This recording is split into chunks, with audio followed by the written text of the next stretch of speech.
तो अब देखेंगे जो क्लासिफिकेशन था रूट ऑफ ड्रग एडमिनिस्ट्रेशन का, तो ओरल रूट था, बक्कल था, oral route, buccal route, sublingual.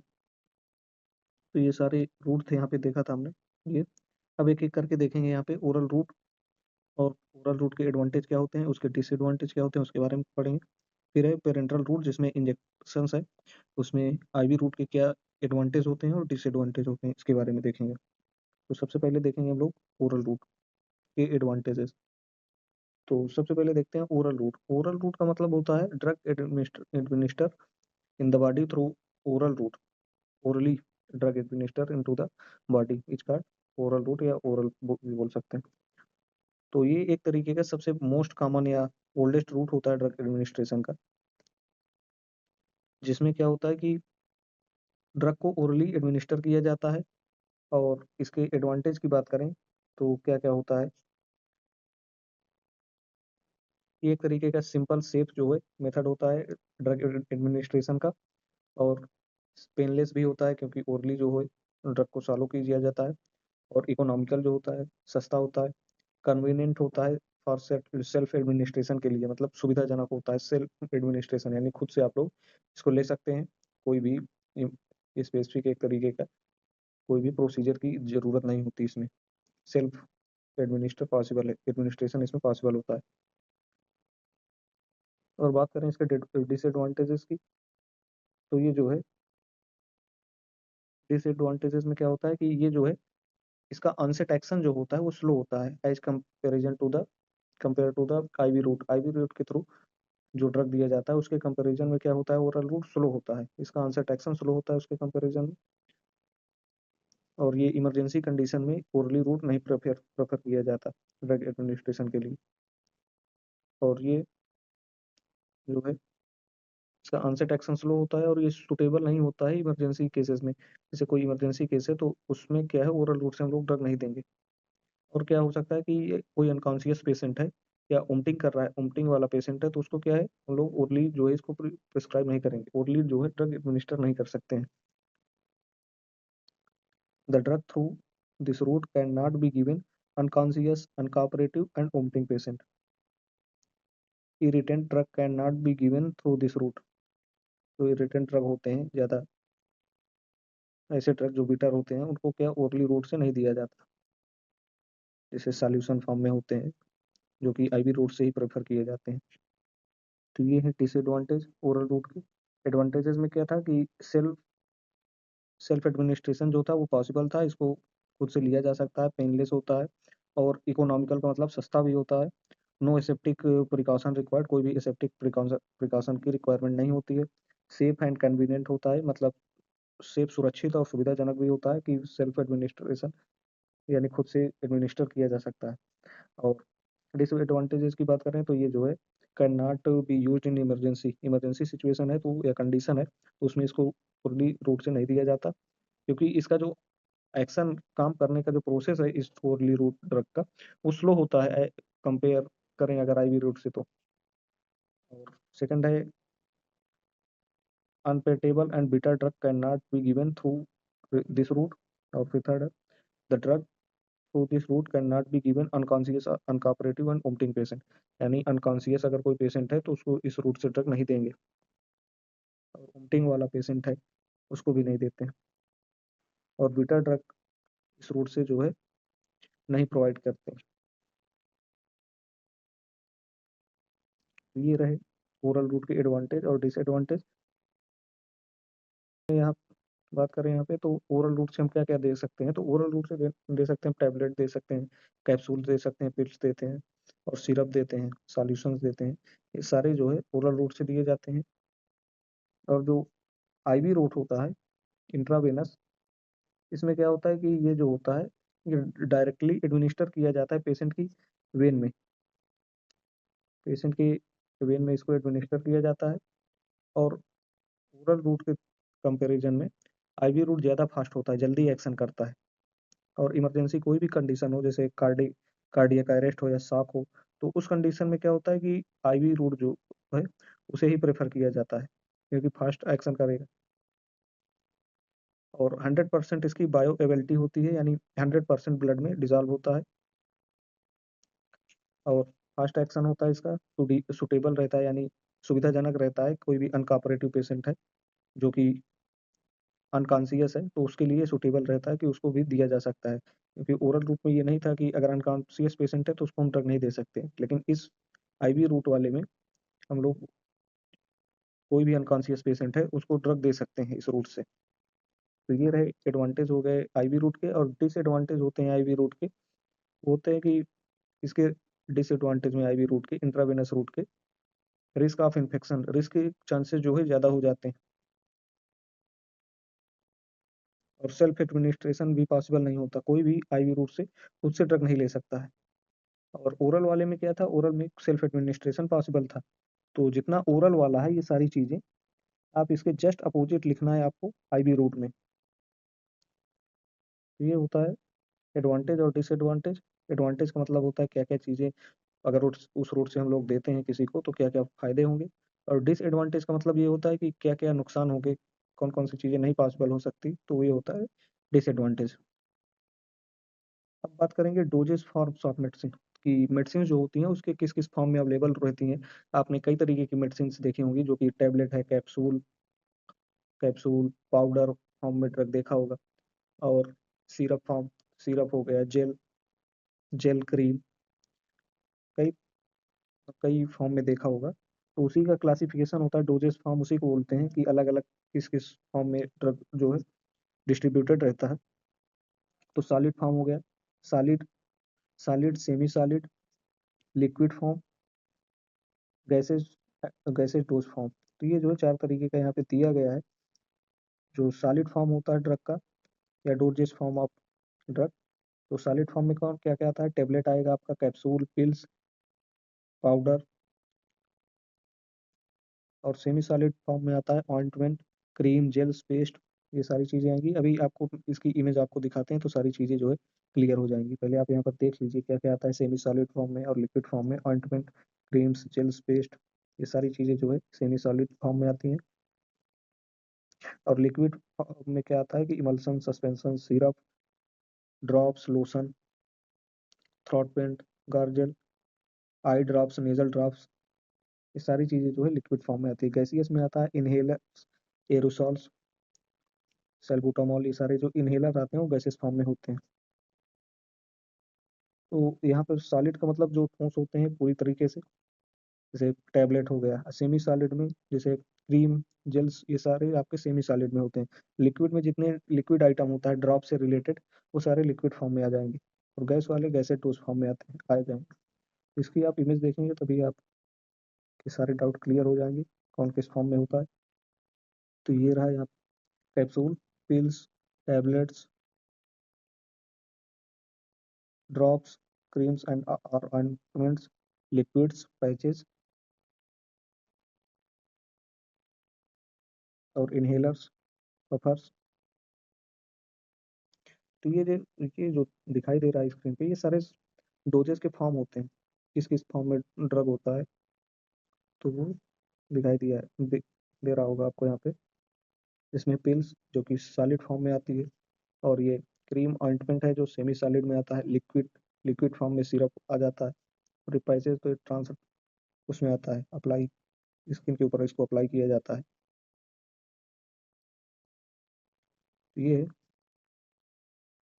Forms of medication.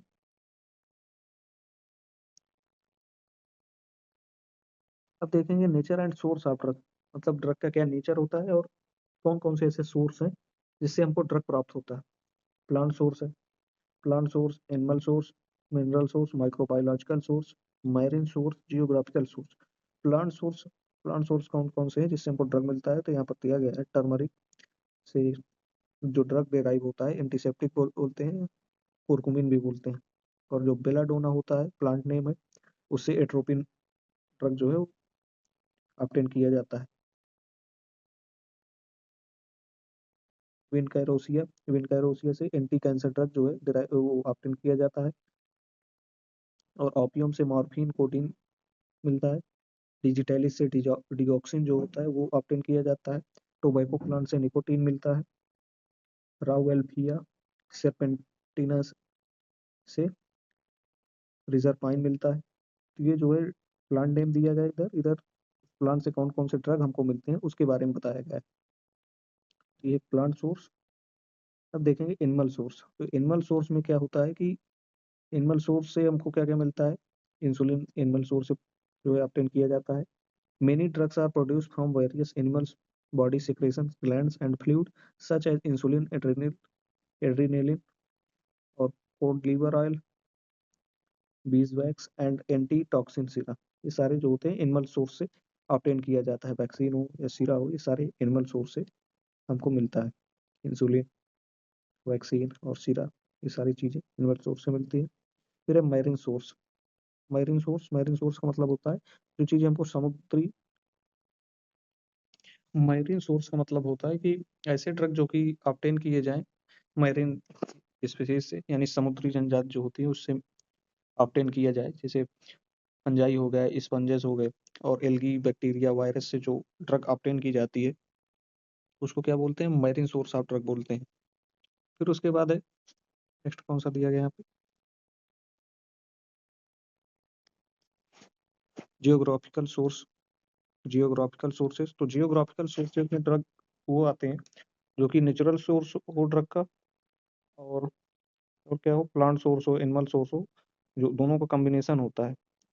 Natural sources of drug का, नेचुरल में प्लांट आ गया, और एनिमल सोर्सेज ऑफ ड्रग्स का। ये तो दोनों दोनों से जो ड्रग ऑब्टेन किया जाता है उसको क्या बोलते हैं, जियोग्राफिकल सोर्सेज ऑफ ड्रग बोलते हैं।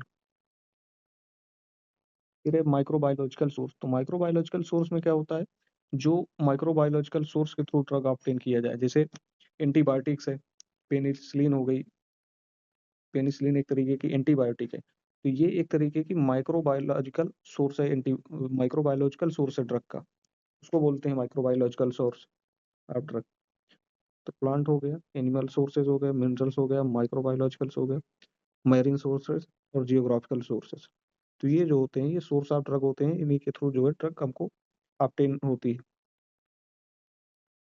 मिनरल्स के थ्रू जो ड्रग ऑब्टेन होती है उसको क्या बोलते हैं, mineral sources of the drug बोलते हैं। ये रहा सोर्स ऑफ ड्रग। अब देखेंगे यहाँ पे कि प्रिंसिपल्स क्या क्या होते हैं ड्रग एडमिनिस्टर करने के। अगर हम किसी भी पेशेंट को ड्रग एडमिनिस्टर करते हैं तो किन किन बातों का ध्यान रखना चाहिए और कौन कौन से प्रिंसिपल्स होते हैं। तो सबसे पहले यहाँ पे दिया गया है 6 राइट्स, जो कि नर्स को पता होने चाहिए कि किस रूट से ड्रग को एडमिनिस्टर करना है, कैसे क्या करना है। तो यहाँ पर राइट पेशेंट, सबसे पहले राइट पेशेंट होना चाहिए जिसको हम ड्रग एडमिनिस्टर करने वाले हैं, और राइट ड्रग होना चाहिए कि जो पेशेंट है उसको वही ड्रग लगनी है जो डॉक्टर ने प्रिस्क्राइब किया है। और राइट डोज, ड्रग का जो है डोज वो है वो राइट होना चाहिए, करेक्ट अमाउंट में ड्रग का डोज होना चाहिए, और राइट टाइम पे जो है ड्रग को एडमिनिस्टर करना चाहिए, और राइट रूट से भी जो है ड्रग को एडमिनिस्टर करना चाहिए। Right time, right route administer करना चाहिए। और क्या करना चाहिए कि डॉक्यूमेंटेशन करना चाहिए ड्रग से रिलेटेड, और उसके जो साइड इफेक्ट हैं ड्रग के उसको क्या करना चाहिए, मेजर करना चाहिए। ये जो है 6 राइट होते हैं ड्रग एडमिनिस्ट्रेशन के। Right patient, right drug, right dose, right time, right route and right documentation. फिर इसके बाद हम कुछ कॉमन एब्रिविएशन देखेंगे जो कि टर्मिनोलॉजी यूज की जाती है। पीओ का मतलब क्या होता है, बाई माउथ, अगर ड्रग माउथ से लेना हो तो क्या प्रेफर किया जाता है, पीओ। आईएम का मतलब आप सभी को पता होगा, इंट्रामस्कुलर। आईवी का मतलब इंट्रावेनस। एससी का मतलब सबक्यूटेनियस। और ओडी लिखा है, कभी कभी डॉक्टर प्रिस्क्रिप्शन जब देता है, यानी किसी भी पेशेंट के का जो ड्रग में जिसमें एडमिनिस्टर करने के लिए लिखी होती है तो उसमें ओडी लिखा रहता है। ओडी का मतलब होता है दिन में एक बार इसको देना है। और पीडी का मतलब twice a day, a day, मतलब एक दिन में 2 बार उसको ड्रग एडमिनिस्टर करना है। टीडीएस का मतलब दिन में 3 टाइम, और क्यूडी का मतलब 4 टाइम होता है। एसओएस जहाँ लिखा होता है, टीडीएस का मतलब क्या होता है, 3 टाइम्स, 3 टाइम्स। और एसओएस का मतलब होता है कि जब जरूरत हो, जब व्हेन नीड।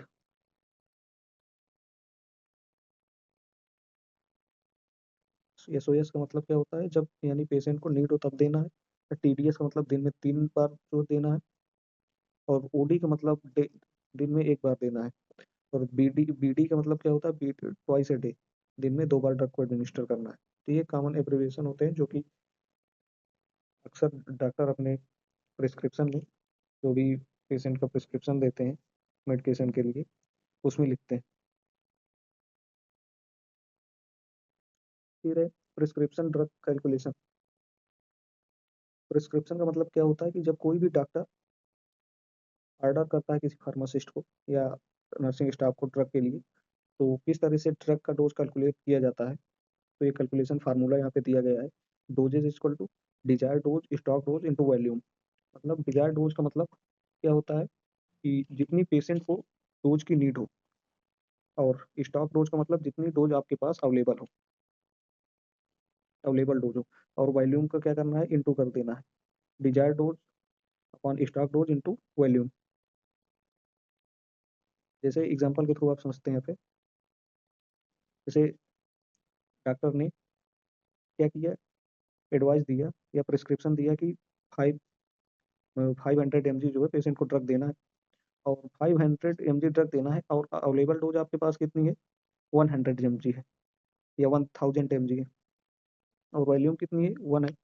तो इसको क्या करेंगे, डिवाइड कर देंगे 500 से 1000, 1/2 आ जाएगा। इससे क्या होगा, आप लोग इजिली डोज को डिवाइड कर सकते हैं और पेशेंट को क्या है, दे सकते हैं। तो इसमें डिवाइड ऐसे किया जाता है, जैसे कोई डॉक्टर है, डॉक्टर ने प्रिस्क्राइब कर दिया कि पेशेंट को इतनी ड्रग देना है। आपके पास स्टॉक में जो है वो अवेलेबल डोज ज़्यादा है, तो उससे डिवाइड कर देते हैं इंटू वॉल्यूम। फिर इससे क्या होता है, डोजेज जो है वो निकल आती है। ये होता है ड्रग कैलकुलेशन का formula. Dose equal to desire dose stock dose into volume. अब बात करेंगे difference between branded drug and generic drug. जो ब्रांडेड ड्रग होते हैं ये किसी कंपनी के द्वारा मैन्युफैक्चर किए जाते हैं और कंपनी का जो है नाम होता है। यहाँ पे दिया गया है difference between generic branded drug and generic drug. तो जो medicine sold under a specific brand name by company, मतलब किसी कंपनी के द्वारा स्पेसिफिक ब्रांड नेम के द्वारा क्या है, मेडिसिन अगर सोल्ड की जा रही, बेची जा रही है, तो वो क्या है, ब्रांडेड ड्रग है। और जेनरिक ड्रग जो होती है इसका क्या होता है, जेनरिक नेम होता है, और ब्रांडेड ड्रग का ब्रांडेड नेम होता है। ब्रांड नेम जैसे एग्जांपल पर देखें यहाँ पे, तो टाइनिनॉल दिया गया है, और जेनरिक मेडिसिन है उसका क्या है, एग्जांपल पैरासीटामॉल है। और ये जो ब्रांडेड ड्रग्स होती है ये बहुत मोर एक्सपेंसिव होती हैं, और काफ़ी जो है महंगी होती हैं। रिसर्च कॉस्ट इनका ज़्यादा लगता है, इसलिए ये क्या होती है, महंगी होती है। और ब्रांडेड ड्रग के कंपैरिजन में जो है जेनरिक ड्रग काफ़ी सस्ती होती है, यूजुअली चीपर एज अफोर्डेबल। और क्या डिफरेंस होता है, यूनिक शेप कलर होता है, पैकेजिंग अलग होती है। और इसमें क्या होगा, डिस्टिंग्विश फॉर्म में होता है, यानी डिफरेंट फॉर्म में भी होता है ये। और ये जो जेनरिक ड्रग होता है ये सिंपल होता है, सिंपल अपीयरेंस होता है, स्टैंडर्डाइज फॉर्म में भी होता है। अब देखेंगे यहाँ पे कुछ टर्म दिए गए हैं जिसका मतलब क्या होता है। एक्शंस का मतलब हाउ ड्रग्स वर्क, मतलब ड्रग जो है वो बॉडी में किस तरीके से वर्क करता है, उसको क्या बोलेंगे, ड्रग एक्शन बोलते हैं। एंटागोनिज्म का मतलब क्या होता है कि एंटा one drug blocks another drug. कोई भी ड्रग है वो क्या करती है, वो दूसरे ड्रग को ब्लॉक कर देती है। जैसे आपने कोई भी ड्रग लिया, मान लीजिए पैरासीटामॉल ली, और उसके बाद कोई अदर ड्रग ले ली, क्या ले ली, एग्जाम्पल पर देखते हैं, जैसे मॉर्फिन ले ली। तो मान लीजिए अगर मॉर्फिन पैरासीटामॉल के एक्शन को क्या करे, ब्लॉक कर दे, तो वो क्या हो जाएगा, मॉर्फिन यहाँ पर एंटागोनिज्म हो जाएगा, जो कि दूसरे ड्रग के इफेक्ट को क्या करे, ब्लॉक कर दे। तो ये होता है एंटागोनिज्म। फिर है सिनेरिज्म। सिनेरिज्म का मतलब क्या होता है कि कोई भी ड्रग है वो क्या करती है, बेटर वर्क टुगेदर। कोई भी ड्रग अगर कॉम्बिनेशन में दी गई, एग्जांपल से पैरासीटामॉल और आइब्रूफिन, अगर दोनों कॉम्बिनेशन में दी जाती है तो क्या होता है, इसका बेटर इफेक्ट होता है, बेटर इसका रिस्पॉन्स होता है। तो उसको बोलते हैं सिनेरिज्म। मतलब दो ड्रग जो होती हैं वो अच्छा रिस्पॉन्स करती हैं एक साथ देने पे। अगर कॉम्बिनेशन में देते हैं तो उसको क्या बोलेंगे, सिनेरिज्म बोलेंगे। दो दो ड्रग कॉम्बिनेशन में दी गई और दोनों का जो है बढ़िया इफेक्ट हो, तो उसको बोलते हैं सिनेरिज्म। फिर यहाँ पर दिया गया टॉलरेंस। टॉलरेंस का मतलब होता है बॉडी की कितनी कैपेसिटी है ड्रग को ड्रग को क्या करने में, एब्जॉर्ब करने की, या सहन शक्ति उसको भी बोल सकते हैं, तो उसको बोलते हैं टॉलरेंस। फिर है रिसेप्टर्स। रिसेप्टर्स का मतलब क्या होता है, where drugs bind into the body, मतलब ड्रग जो होती है वो किसी ना किसी रिसेप्टर को क्या करती है, ब्लॉक करती है। Receptors where drugs bind into the body, मतलब रिसेप्टर के साथ बाइंड होता है कोई भी ड्रग, तभी उस चीज को ब्लॉक करता है। जैसे आप वोमिटिंग का मान लीजिए, वोमिटिंग का कोई पेशेंट है, अगर उसको वोमिटिंग हो रही है, कोई भी पेशेंट है, उसके साइन सिम्टम्स क्या दिखाई दे रहे हैं, वोमिटिंग हो रही है, तो वोमिटिंग को ट्रीट करने के लिए उसको एंटी इमेटिक ड्रग देना पड़ेगा। एंटी इमेटिक का मतलब होता है ऐसे ड्रग जो वोमिटिंग को बंद करवाते हैं, वोमिटिंग सेंटर को ब्लॉक करते हैं। तो यहाँ पर जो है रिसेप्टर्स होंगे, कुछ ऐसे रिसेप्टर्स होते हैं जिसको क्या करेगा, एंटीएमेटिक ड्रग ब्लॉक कर देता है। तो ब्लॉक करने से क्या होगा कि जो सिग्नल्स है ओमटिंग के लिए जनरेट हो रहे थे वो सारे ब्लॉक हो जाएंगे, तो सिग्नल जनरेट ही नहीं होगा, तो ओमटिंग होगी ही नहीं। तो उसको बोलते हैं रिसेप्टर। ये रिसेप्टर हो गया ड्रग जो कि बाइंड करता, सॉरी, ड्रग हो गया जो कि रिसेप्टर से बाइंड करता है। रिसेप्टर्स के कारण ही जो है सिग्नल जो है जनरेट होते हैं, इसकी वजह से अदर एक्टिविटीज होती है। तो ये होता है रिसेप्टर्स। जैसे किसी, एक और एग्जांपल देख लेते हैं यहाँ पर, जैसे कोई पेशेंट है मान लीजिए, उसका ऑपरेशन होना है, कोई भी सर्जरी होना है, तो उसके लिए सर्जरी करने से पहले डॉक्टर उसको क्या देगा, एनेस्थीसिया देगा। अगर मेजर सर्जरी है तो एनेस्थीसिया की वजह से, देने की वजह से, जब सर्जिकल प्रोसेस करेगा, ऑपरेशन करेगा या सर्जरी करेगा, तो उसकी बॉडी में पेन नहीं होगा। पेन नहीं होगा, क्यों नहीं होगा, क्योंकि उसको एनेस्थीसिया दिया गया है। एनेस्थीसिया एक तरीके का जो होता है वो पेन रिसेप्टर जितने होंगे उनको ब्लॉक कर देता है, तो ब्लॉक करने की वजह से उसके सेंसेशन नहीं होता उस जगह पे जहाँ पर ऑपरेशन हो रहा है। तो इसकी वजह से क्या होता है कि रिसेप्टर ब्लॉक हो जाते हैं और पेन नहीं होता। तो वही रिसेप्टर होते हैं जो कि ड्रग बॉडी में होते हैं और ड्रग उनके साथ बाइंड कर लेता है, तो उसको बोलते हैं रिसेप्टर। रिसेप्टर अगर ब्लॉक हो जाते हैं तो एक्शन करना बंद हो जाता है, जिसकी वजह से ड्रग अपना काम करता है। थेराप्यूटिक इफेक्ट मतलब क्या होता है, डिजायर्ड इफेक्ट, मतलब जिसके लिए हम ड्रग दे रहे हैं उसका काम सही से हो रहा है कि नहीं। जैसे हम फीवर को ठीक करने के लिए ड्रग दिए, तो जो ड्रग दिए उसका थेराप्यूटिक इफेक्ट क्या है, वो सही से काम कर रहा है कि नहीं कर रहा है, तो ये होता है थेराप्यूटिक इफेक्ट। और एडवर्स इफेक्ट मतलब साइड इफेक्ट, मतलब कोई भी ड्रग देते हैं तो उसके ड्रग देने के बाद क्या क्या इफेक्ट दिखाई देते हैं पेशेंट के अंदर, तो उसको बोलते हैं साइड इफेक्ट। टॉक्सिक इफेक्ट मतलब वो होता है कि जब कोई ड्रग किसी भी पर्सन को एक राइट अमाउंट में देना रहता है, अगर राइट अमाउंट से ड्रग ज्यादा हो गई तो उसके टॉक्सिक इफेक्ट देखने को मिलते हैं। अगर ड्रग ओवरडोज हो जाए, ज्यादा मात्रा में दे दी जाए, तो उसको बोलते हैं टॉक्सिक इफेक्ट। फिर है फार्मेको विजिलेंस। फार्मेको विजिलेंस मतलब आता है ड्रग सेफ्टी। ड्रग की सेफ्टी के बारे में मेजरमेंट इसमें इंक्लूड होते हैं, उसको बोलते हैं फार्मेको विजिलेंस। ये जो कुछ टर्म है जो कि आपको फार्माकोलॉजी में आगे मिलेंगे, थेराप्यूटिक इफेक्ट, साइड इफेक्ट, और सिनरिज्म क्या होता है, एंटागोनिज्म क्या होता है, एक्शन क्या होता है, मोड ऑफ एक्शन के नाम से भी जानते हैं। मतलब ड्रग, कोई भी ड्रग है वो किस तरीके से वर्क कर रही है उसको बोलते हैं मोड ऑफ एक्शन या एक्शन। तो ये रहा इंट्रोडक्शन वाला चैप्टर।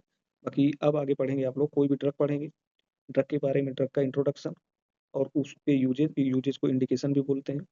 फिर उसके बाद क्या क्या उसके कंट्राइंडिकेशन है। कंट्राइंडिकेशन का मतलब होता है किस किस पेशेंट में या किस किस चीज़ से उसको, पर्सन को एलर्जिक रिएक्शन है, या किस कौन सी कंडीशन है इसमें नहीं देना है, तो उसको बोलते हैं कंट्रा इंडिकेशन। सब किस कंडीशन वाले पेशेंट को नहीं देना है ये ड्रग। हर ड्रग का अपना अलग अलग कंट्रा इंडिकेशन होता है। फिर उसके बाद होता है साइड इफेक्ट, मतलब ड्रग देने के बाद क्या क्या साइड इफेक्ट दिखाई देते हैं। और टॉक्सिक इफेक्ट, अगर ड्रग ज्यादा हो जाए तो उसके क्या इफेक्ट दिखाई देते हैं, उसको बोलते हैं टॉक्सिक इफेक्ट। फिर उसमें लिखना होता है नर्सिंग रोल, नर्स का क्या रोल होता है किसी ड्रग को देते समय। ये सारी चीजें आप नेक्स्ट जो है चैप्टर आएंगे उनमें पढ़ेंगे। तो ये रहा यूनिट 1। इसमें हमने फार्मेकोकाइनेटिक्स, फार्मेकोडायनेमिक्स देखा, और इंट्रोडक्शन ऑफ फार्माकोलॉजी और डेफिनेशन उसकी। फिर उसके बाद इसकी दो जो है ब्रांचेज होती हैं, काइनेटिक, डायनेमिक्स, उसके बारे में देखा यहाँ पे। फिर उसके बाद डोजेस फॉर्म, कितने फॉर्म होते हैं, और principles of drug administration, nature, source क्या होता है ड्रग का उसके बारे में देखा। Plant source, animal source, marine, geographical, ये सारे सोर्स देखा। फिर है यहाँ पर केमिकल नेम और ब्रांड नेम जो कि देखा, आगे बात किया। फिर है डोजेस फॉर्म, कितने डोजेस फॉर्म में ड्रग अवेलेबल होती है। और नेक्स्ट है रूट ऑफ एडमिनिस्ट्रेशन, और ओरल रूट के क्या एडवांटेज होगी, डिसएडवांटेज क्या होता है, सारी चीज़ें डिस्कस किया। और आईवी रूट के क्या क्या जो है एडवांटेज है और डिसएडवांटेज है। बाकी इसमें आईवी रूट वाला यहाँ पर इस नोट्स में है नहीं, बाकी हमने ऑलरेडी बताया, अगर आप वीडियो ध्यान से देखेंगे तो सारी चीज़ें आपको समझ में आई होंगी। फिर है route of drug administration, form of medication. फिर है यहाँ पर कुछ टर्मिनोलॉजी थी जो कि यूज होती हैं। फार्माकोलॉजी पढ़ते समय आपको ये सारी चीज़ें पता होनी चाहिए, क्या क्या होता है, रिसेप्टर्स क्या होता है, मैकेनिज्म ऑफ एक्शन क्या होता है, एंटागोनिज्म क्या होता है,